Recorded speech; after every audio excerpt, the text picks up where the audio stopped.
جو پروسیڈنگ تھیں تشریف لاتے رہے، ہمیں ان سے ہدایات ملتی رہیں، ہم اور بھی تمام آتے رہے، قاضی حسین احمد صاحب اور سمیع الحق صاحب، تمام علماء جو ہے وہاں پہ موجود تھے، انہیں معلوم تھا کہ یہ ہے، تو اس لیے انہوں نے پھر وہاں پر وہی چال چلی کہ 1 سال کی مہلت مانگی اور کہا کہ 1 سال کی ہمیں مہلت دیں، ہم 1 سال میں اس ملک میں سارا اسلامی نظام کر دیں۔ گورنمنٹ نے کہا کہ بھئی ٹھیک ہے، یہ کر دی جائے، آپ کو اجازت دی جاتی ہے۔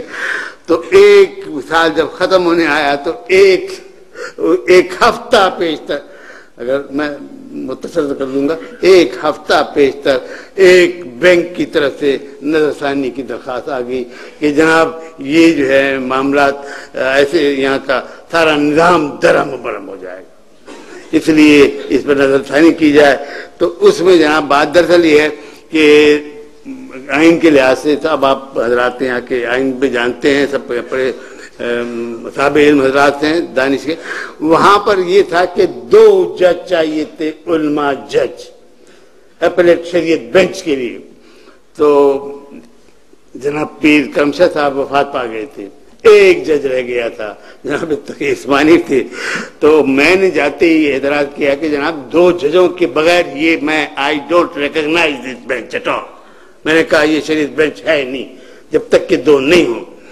تو پھر اس کے بعد انہوں نے معاملہ ریفر کیا صدر صاحب کے ساتھ، صدر صاحب نے اپنے اختیارات تمیزی سے فرمایا کہ چلیے 1 جج سے بھی جو ہے ہم ترمیم کرتے ہیں رول میں، اس میں کر کے 1 جج بیٹھ گئے۔ خیر جناب وہاں پہ جب معاملہ آیا تو پھر وہ 1 جج صاحب سے میں اب کچھ عرض نہیں کرنا چاہتا، میں نے ان سے یہ کہا تھا کہ اگر آپ تشریف نہیں لا سکیں گے تو شاید یہ فیصلہ لاگو ہو جائے گا۔ انہوں نے کہا میں مشورہ کروں گا، لیکن پھر وہ آ کے بیٹھ گئے۔ آنے کے بعد جناب ان سے نظر ثانی کو منظور کرا لیا گیا، جب منظور ثانی ہو گئی تو پھر انہیں نکال باہر کر دیا گیا۔ پھر وہاں پہ 2 جج امپورٹ کیے گئے فرام انگلینڈ سے، تو وہ ان کے متعلق اب میں کیا کروں، وہ حضرات جو ہے نا، میں نے کہا کہ جناب یہ نہ عالم ہیں نہ یہ کوئی شریعت بینچ کے جج رہے ہیں، انہیں آپ کو لا کے بٹھا دیا گیا، خیر اس پہ بحث ہوتی رہی۔ لیکن جناب وہ اس کے بعد جو فیصلہ وہاں ہوا ہے، لیکن یہ جو ہے ایک ایسا فیصلہ ہے کہ ان کے پاس بھیج دیا گیا فیڈرل شریعت کورٹ کو، کہ آپ جناب اس پر کچھ پوائنٹس ہیں ان کو دیکھیں۔ اس وقت جناب فضل الہی خان صاحب چیف جسٹس تھے۔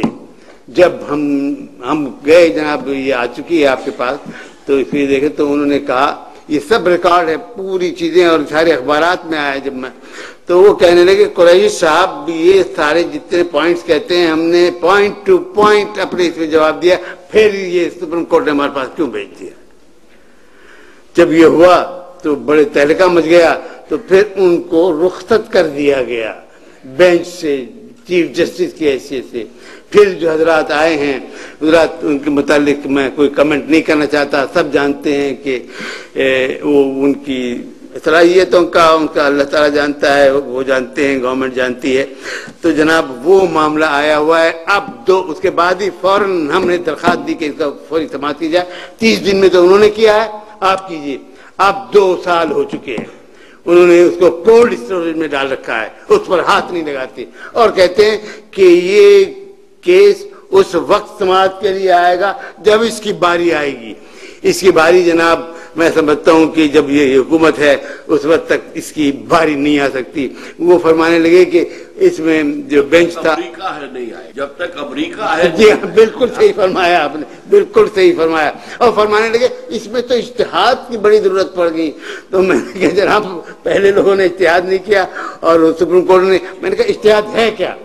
اجتہاد یہ ہے کہ آپ زمانے کا ساتھ نہیں دیں گے، ظروف میں اپنے اسلام نہیں ڈالیں گے، بلکہ قرآن اور حکیم نے جو احکامات دیے ہیں اس کے مطابق زمانے کو ڈالنا پڑے گا۔ تو حضرات یہ جو ساری چیزیں تھیں جو میں عرض کرنا چاہتا تھا، میں صرف 1 چیز 2 چیزیں آپ سے یہ کر کے یہ کہتے ہیں کہ جناب یہ ناممکن ہے، امپریکٹیکل ہے۔ کاظم رضا صاحب کو بلایا گیا تھا فرانس سے، انہوں نے مجھے یہ دی ہے، پیپر بک دی ہے۔ اس پیپر بک میں جناب جج صاحب نے تو وہ فوراً ہی اپنی کتاب میں اس کا ذکر کر دیا ہے. وہ میں اس کا سارا انہوں نے تو کافی یہ دیے مختصر میں ڈسکشن ود IMF ایکسپرٹس. یہ کیا کہتے ہیں جناب جن کے سارا قرض پہ سود پہ کاروبار چلتا ہے, وہ کہہ رہے ہیں, یہ ان کی گورنمنٹ کی کتاب ہے, یہ میری نہیں. وہ کہتے ہیں to MIF experts with expertise in financial regulation and control and supervision mechanism met the commission on its invitation. یہ آئے ہوئے. Detailed discussions were held with them on the practical aspects of transforming the system.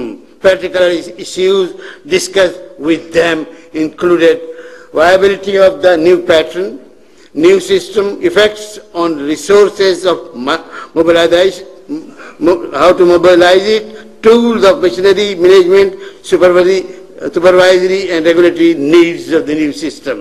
اب جناب انہوں نے رائے دی ہے, میں صرف ان کی چند لائنیں آپ کی خدمت میں پیش کروں گا. IMF experts believe that the system is viable.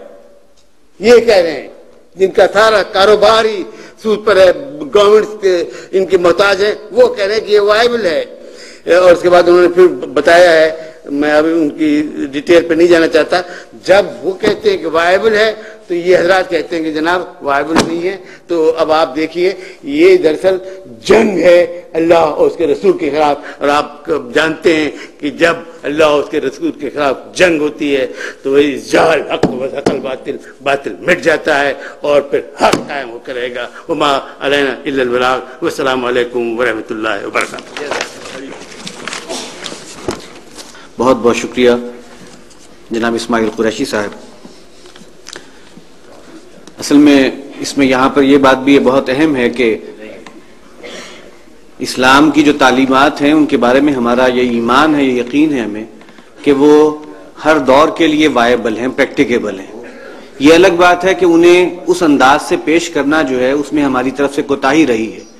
یہ اس انداز سے پیش کرنا کہ آج کے ہمارے مسائل کا حل بھی موجود ہے اس نظام کے اندر جو احل اللہ البیع کہہ کر اللہ تعالیٰ نے آج سے 1400, 1450, 1500 سال پہلے بتا دیا, تو وہ نظام جو ہے وہ موجود ہے. یہ الگ بات ہے کہ ہم اسے پوری طریقے سے جو ہے ڈسکور نہیں کر سکے. بہرحال انشاءاللہ کل جو گفتگو ہوگی اس میں یہ موضوع سامنے آئے گا, اس پر گفتگو ہوگی.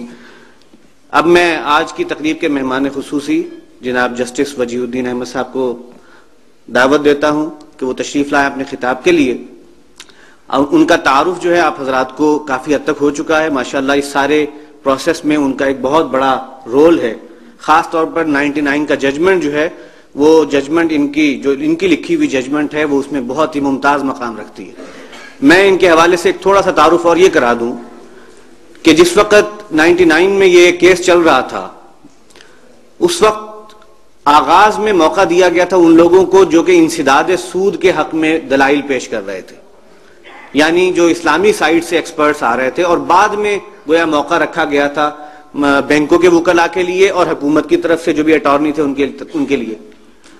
ہم نے جب آغاز میں اپنی پریزنٹیشنز دینی شروع کی, جا کر دلائل دینے شروع کیے, تو ہمارے لیے سب سے زیادہ مشکل جو تھی وہ جسٹس وجیہ الدین صاحب کے سوالات کو فیس کرنا تھا. اس لیے کہ ان کے سوالات بہت چبھتے ہوئے ہوتے تھے, اور ہم کیس میں شام کے وقت جب اکٹھے ہوتے تھے تو بیٹھ کے ہم سوچتے تھے کہ باقی تو سب لوگوں کو ہم ہینڈل کر لیتے ہیں, جسٹس وجیہ الدین صاحب سے ہم کیسے جو ہے نپٹیں, ان کے ساتھ کیا معاملہ کیا جائے. اس لیے کہ ظاہر سی بات ہے جو بھی میرٹ پر بات کرنے کے لیے ان کو دلائل درکار تھے وہ انہیں جو ہے کسی بھی سٹیج پر وہ اس سے جو ہے نیچے نہیں اترنا چاہتے تھے. اب یہ اللہ کی طرف سے ہوا, میں اسے معجزانہ ایک معاملہ سمجھتا ہوں کہ جب یہ سارے دلائل پیش ہو گئے اور ان کے سامنے وہ تمام باتیں آ گئیں تو الحمدللہ بالآخر یہ کیفیت ہو گئی تھی کہ آخر میں جب حکومتی اداروں کی طرف سے جو ہے وکلاء پیش ہونے لگے تو انہوں نے انہیں بھی بولنے میں اسی طریقے سے جو ہے وہ مشکل کا سامنا کرا دیا جیسے ہمارے لیے ہو رہا تھا. اور بالآخر ان کا جو ججمنٹ تھا وہ پھر دلیل تھی اس بات کی کہ اب یہ تمام معاملات کھل کر سامنے آ چکے ہیں اور ان کے لیے کوئی بھی چیز ایسی نہیں ہے جو ڈھکی چھپی. تو یہ ایک بہت ہی خوبصورت تعارف ہے میرے نظر میں, اس لیے کہ میں نے یہ تمام 4-5 ماہ کی جو سماعتیں تھی اس میں یہ دیکھا ہے کہ کس طریقے سے معاملات اللہ تعالیٰ نے جو خاص رخ پر موڑ دی.